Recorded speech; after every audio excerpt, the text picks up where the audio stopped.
Imagine being imprisoned, not for a few years, not for a lifetime, but for 20 years, without ever being allowed to reveal who you really are.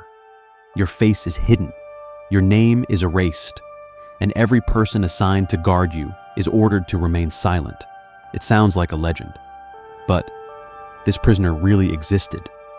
During the reign of King Louis XIV, a mysterious man was transferred between several prisons across France. Eventually, he was taken to the Bastille, and he died there in 1703. For decades, no one outside the prison walls knew his true identity. His identity was never publicly revealed, and according to later accounts, he was forced to conceal his face behind a mask. The story eventually became known as the Man in the Iron Mask.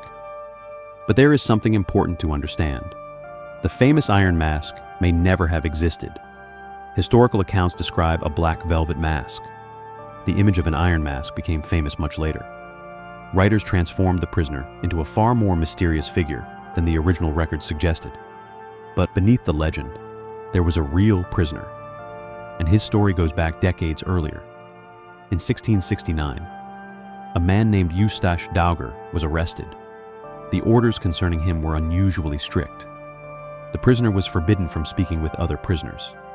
His contact with the outside world was severely restricted, and his guards were instructed to prevent him from revealing anything beyond his most basic needs. Why? What could this man possibly know? What secret could have been important enough to keep him hidden for decades? No one knows for certain, and that is exactly where the mystery begins. Dauger never remained in a single prison. He was transferred from one place to another, under strict supervision. His movements were carefully controlled, and at one point, he was reportedly transported in a covered chair. That way, no one outside would be able to see his face. Years passed, then decades. The prisoner remained alive, but he remained anonymous. Eventually, he was transported to the Bastille.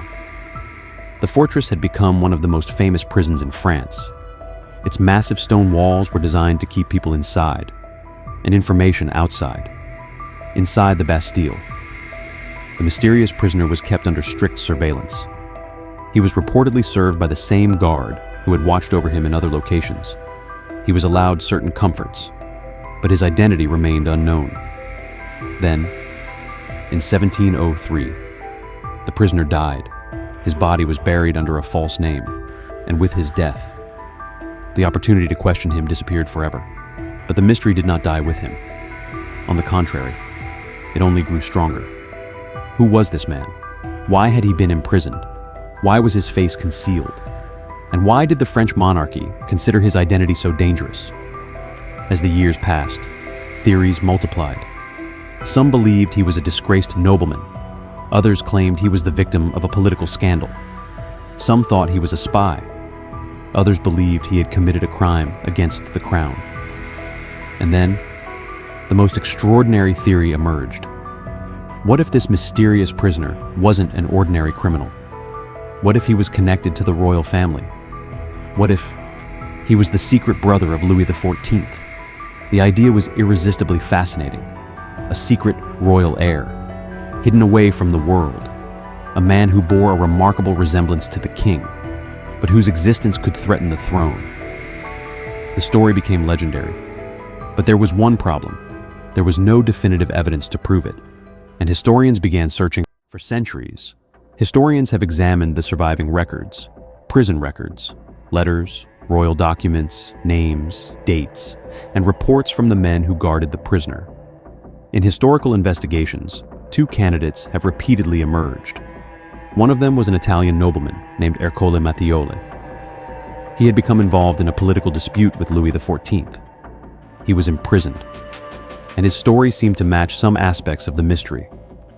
But there was a problem. Mattioli is believed to have died in 1694. That was several years before the mysterious prisoner died. This made him a less convincing candidate. Then, another name began attracting attention: Eustache Dauger. His arrest in 1669, his strict isolation, the extraordinary instructions given to his guards, and his transfers between prisons all made him a compelling candidate. But there is a problem with Dauger as well. Historians still cannot prove exactly who he was. Even his name may have been an alias. And so, the central mystery remains. Was the man in the iron mask really Eustache Dauger? Was he an Italian aristocrat? Was he a political prisoner? Or was there something far more important behind his imprisonment and sudden death? The theory that he was the secret twin brother of Louis XIV became widely circulated through literature. But historians have found no solid evidence that such a royal twin actually existed. The truth may have been much more ordinary. Perhaps he was simply a man caught up in a political scandal, and the secrets he possessed were considered dangerous enough to keep him hidden. But even this explanation leaves several questions unanswered. Why such extreme secrecy? Why was his face concealed? Why was he imprisoned for decades? And why was his identity never publicly revealed? Today, the Bastille is gone. The French monarchy that once controlled the prisoner is now part of history. The men who guarded him have long been dead. But the records still remain, and somewhere within those records, there may still be a clue, a name, a forgotten letter, a single sentence that could finally reveal who the prisoner really was. The man in the iron mask may not have been a secret prince. He may not have been the king's twin. Perhaps the truth was something much simpler. A man whose identity was deliberately erased from history. But if that is true, there is still one question that refuses to disappear. What did he know that made the most powerful king in France so determined to keep him silent, even after more than 3 centuries? We still don't know the answer. And perhaps